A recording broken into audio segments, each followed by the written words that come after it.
नमस्कार सभी को। आज की क्लास में हम बात करेंगे अगले उद्यमिता के टॉपिक नवाचार के महत्व पर। सबसे पहले हम चर्चा करते हैं नवाचार क्या है। तो नवाचार का आप सबको पता है, नवाचार का मतलब है कि ऐसा एक इनोवेटिव आइडिया या एक कोई परिवर्तन जिसमें नयापन हो। परंतु याद रखें कि किसी भी चीज में नयापन तो ला सकते हैं, परंतु वो नयापन किससे युक्त होना चाहिए, किससे, उसमें क्या होना चाहिए, नयापन उपयोगी पद्धति हो। मतलब किसी उत्पाद या कोई प्रक्रिया है या कोई सेवा है, उसमें परिवर्तन कैसा हो, उपयोगी हो। या हम कहें कि उसमें जो परिवर्तन किया जा रहा है उपयोगी पद्धति या सुधारात्मक हो, है ना। ऐसा ना हो कि जो हमने परिवर्तन किया है वो विनाशकारी हो या वो समाज के लिए हानिकारक हो या वो नकारात्मक प्रभाव छोड़ता हो। तो ऐसा परिवर्तन हम नवाचारी परिवर्तन नहीं कहेंगे। तो परिवर्तन या नयापन जो भी लेकर आ रहे हैं, वो नयापन रचनात्मकता से युक्त हो, क्रिएटिविटी हो, उसमें सृजनात्मकता हो, या हम कहें कि ऐसा नयापन जो सुधारात्मक हो, या ऐसा नयापन जिससे कि समाज में सकारात्मक प्रभाव पड़ते हो, विश्व में भी सकारात्मक प्रभाव देखने को मिलते हो, या ऐसा परिवर्तन जिसमें सुधार की गुंजाइश हो, जो उपयोगी हो समाज के लिए, किसी भी उत्पाद के निर्माण में उपयोगी हो, उसमें की गुणवत्ता में सुधार करे, उसके मानक में सुधार करे, तो हम उसे कहेंगे कि यार ये नवाचारी चीज है या इसमें नवाचार का गुण है। इस अर्थतंत्र में से क्या कहा है, अगर आपको लिखने आ जाए कि बताइए नवाचार को अर्थतंत्र का क्या माना है, तो अर्थतंत्र का इसे सारथी माना है। क्या माना है, सारथी। सारथी आपने देखा होगा, जो कि दिशा प्रदान करता है, जो कि आपको हर एक नए क्षेत्रों से परिचित कराता है, आपको आगे बढ़ने के लिए आपको हर जगह ले जाने का प्रयास करता है। तो सारथी मतलब जो आपको दिशा दे रहा है, आपको आगे बढ़ा रहा है, जो आपको हर एक क्षेत्र में ले जाने के लिए नए नए प्लेटफॉर्म तैयार कर रहा है।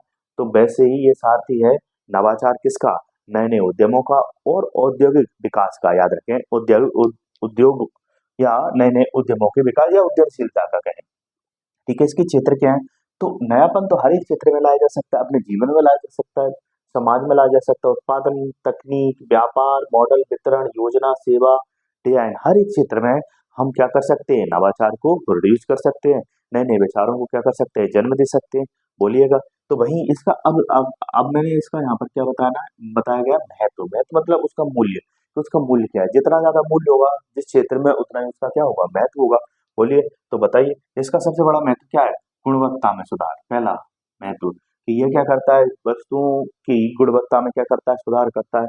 दूसरा, इससे क्या बढ़ेगा, उत्पादन बढ़ेगा। इससे क्या बढ़ेगा, उत्पादन में वृद्धि होगी। अगला, इससे नई संस्था संगठनों का क्या होगा, इससे नए संस्था और संगठनों का विकास होगा।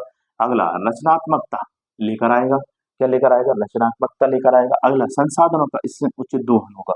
जो भी संसाधन आपके पास होंगे उनका आप क्या कर पाएंगे, अधिकतम लाभ कमाकर उनका दोहन करना। समावेशी विकास मतलब कि जब नवाचार होता है, नए उद्यम स्थापित होते हैं, रोजगार भी डेवलप होते हैं, उन लोगों को भी रोजगार मिलते हैं जो बेरोजगार बैठे हुए हैं, जिससे कि हम क्या कहते हैं, सबका साथ सबका विकास, समावेशी विकास। जोखिम कम होगा, मतलब उत्पादन कम हो रहा है, आय कम हो रही है, रोजगार कम मिल रहे हैं, लोगों की स्थिति, जो सामान्य जो जीवन जीने की स्थिति वो गंभीर है, उस गंभीरता को कम करने का प्रयास होगा।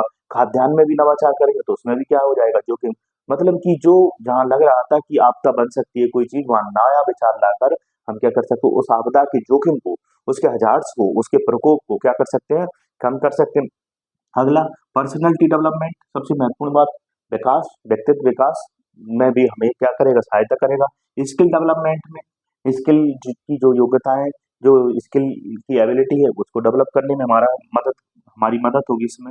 अवसरों का निर्माण मतलब नए नए जो भी अवसर होंगे, आप मतलब कि ये क्या करेगा, नए विचार आएंगे तो नए अवसर जनरेट होंगे, नए प्लेटफॉर्म जनरेट होंगे। तो नए अवसरों का, और जब नए अवसर जनरेट होते हैं, नए अवसर आते हैं, तो लोगों को फिर और प्रेरणा मिलती है कि नहीं यार, और हमें अवसर ऐसे जनरेट करना चाहिए जिससे कि नए नए उद्यम स्थापित हो सके।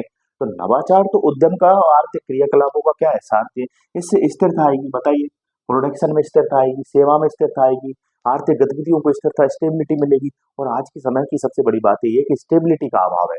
स्टेबिलिटी का अभाव क्यों है आर्थिक गतिविधियों में, क्योंकि किसी एक क्षेत्र में ही प्रोडक्शन हो रहा है, कोई एक सेवा ही सिर्फ क्या। अब इससे नए विचार से क्या होगा, बहुत सारे आयामों को, बहुत सारे आर्थिक गतिविधियों के क्षेत्रों में बहुत सारे नए नए अवसर जनरेट होंगे, नए नए रोजगार जनरेट होंगे। तो इससे क्या आएगी, आर्थिक गतिविधियों में स्थिरता आएगी, आय में स्थिरता आएगी, लोगों की आय बढ़ेगी, इसमें मानव संसाधन का विकास होगा, इसमें स्थिरता आएगी। बोलो। अगली, प्रतिस्पर्धात्मक वातावरण। बताइए, नए-नए विचार आएँगे, नए-नए उद्योग स्थापित होंगे, नए-नए प्रोडक्ट बनेंगे, तो इससे बाजार में भी क्या होगा? सकारात्मक प्रतिस्पर्धा और नए-नए बाज़ारों का भी विकास होगा, नए-नए व्यापारों का भी डेवलपमेंट होगा। बोलिए, पहले ऑनलाइन बाज़ार नहीं था, आज ऑनलाइन का कितना बड़ा बाज़ार है बताइए। आप घर बैठे रात के 12 बजे भी खाने का सामान मँगा सकते हैं, पहनने का सामान मँगा सकते हैं, पढ़ सकते हैं आप। बोलिए, क्लासें चल रही हैं, आप मतलब कि लोग बाग कहते थे कि सिर्फ शाम तक ही क्लास चल पाएगी, रात में बच्चों को नहीं पढ़ा पाए। आज रात भर, दिन भर 24 घंटे बच्चे पढ़ सकते हैं ऑनलाइन क्लास के माध्यम से। नकारात्मक प्रभाव कम होंगे, चाहे वो पर्यावरण पर हो, चाहे वो मानव पर हो। इससे क्या होगा? नया विचार आएगा, तो जो भी नया विचार क्या करता है? सुधार लेकर आता है। तो जो भी बुराइयाँ होंगी, उनको अवगुण होंगे, उनको दूर करेगा। जो भी नकारात्मक प्रभाव हो, उनको कम करेगा। बोलिए, ये अगला मैंने जो बात लिखी, नकारात्मक प्रभाव हो, कम करेगा। क्यों करेगा? क्योंकि सुधार की बात की जा रही है, नए वो परिवर्तन लेकर आ रहे हैं, जिससे मानव और पर्यावरण का क्या हो? कल्याण। अन्वेषण और खोजों को बढ़ावा मिलेगा। जो भी अन्वेषण, रिसर्च, क्योंकि नवाचार होगा, तो नया आइडिया के लिए क्या होगी? नई-नई खोजें होंगी, नए-नए रिसर्च को बढ़ावा मिलेगा। बोलिए, नए-नए अन्वेषण होंगे। देखिए, आज हम मंगल ग्रह पर जा रहे हैं, नए-नए सैटेलाइटों का डेवलपमेंट कर रहे हैं, नई-नई टेक्नोलॉजी डेवलप कर रहे हैं। बोलिए, जिससे कि क्या हो रहा है? खाद्यान्न उत्पादकता बढ़ रही है, आय में वृद्धि हो रही है, रोजगार के नए तकनीकी डेवलपमेंट हो रहा है। बोलिए, ये सब महत्व हमें कहाँ दिखाई देता है? नवाचार में। तो आज की क्लास आपको कैसी लगी? आप कमेंट्स बॉक्स में कमेंट्स करके जरूर बताइएगा, और कोई भी आपको परेशानी हो, आप मुझे मैसेज कर सकते हैं। आप मेरा नंबर भी लिख सकते हैं। मेरा नंबर है 7987578713। इस नंबर पर भी आप व्हाट्सअप कर सकते हैं। जो भी विषय से संबंधित आपको समस्या हो, या आपको पढ़ना हो, पर्सनली आपको मेरे से पढ़ना हो, मुझसे पढ़ना हो, तो बाकायदा मैं आपको बाकायदा पर्सनली आपको जो भी है विषय से संबंधित वो एडवाइस दे सकता हूँ। आप बताइएगा बिल्कुल मुझे कमेंट्स करके या व्हाट्सएप करके इस नंबर पर, कि आपकी कोई भी विषय से संबंधित गंभीर बात हो, समस्या हो, डिस्कस करना हो, नोट्स की हो, चाहे पढ़ाई की हो, चाहे किसी भी टॉपिक की हो, तो मैं आपको पर्सनली गाइड कर सकता हूँ। बिल्कुल आपके लिए मैं तैयार हूँ यहाँ से, इस प्लेटफॉर्म से। और अगली क्लास में फिर मिलेंगे, तब तक के लिए जय हिंद, धन्यवाद, खुश रहिए, मुस्कुराते रहिए।